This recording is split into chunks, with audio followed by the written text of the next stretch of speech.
Hi, I'm Luann Aiken with Tagawa Gardens here in Centennial, Colorado, and it is fall, but I want you to take a moment and think back to those beautiful images of your roses in the middle of summer. They were big and bright and bold, and now you have to let that go. To tell us why is Tom. He's our rose supervisor here at Tagawa Gardens. Summer's over, it's fall, and to get back to those beautiful roses, there's some things we need to do now to give them a little TLC to work their way into the fall and winter, right? Well, now that it's fall, we should have already stopped pruning, stopped fertilizing, and we should now be getting ready for the roses to go to bed. They need to be cut back on their water so that they will go dormant and into the winter.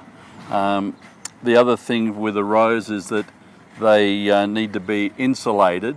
We're going to fit a rose collar, and we're going to fill that rose collar with some media, be it either grass, some dried leaves, and or some pine needles. What exactly are we doing when we insulate a rose like this? Well, we're going to insulate it so that the canes that contain water will stop from freezing, that the root system underneath it, it'll keep part of the ground warm, and it'll keep the main growth part of the rose from freezing as well.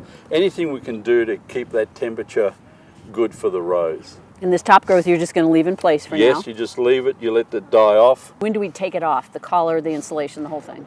We recommend starting to take it down around about St. Patrick's Day.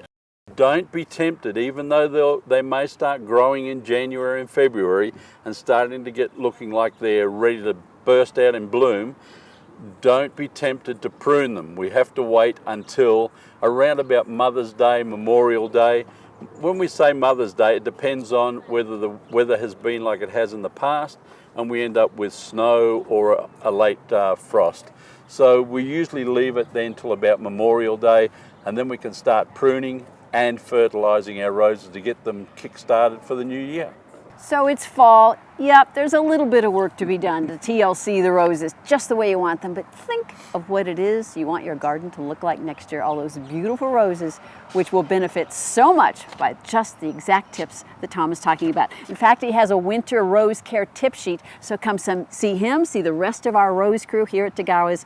We are your garden store, and so much more.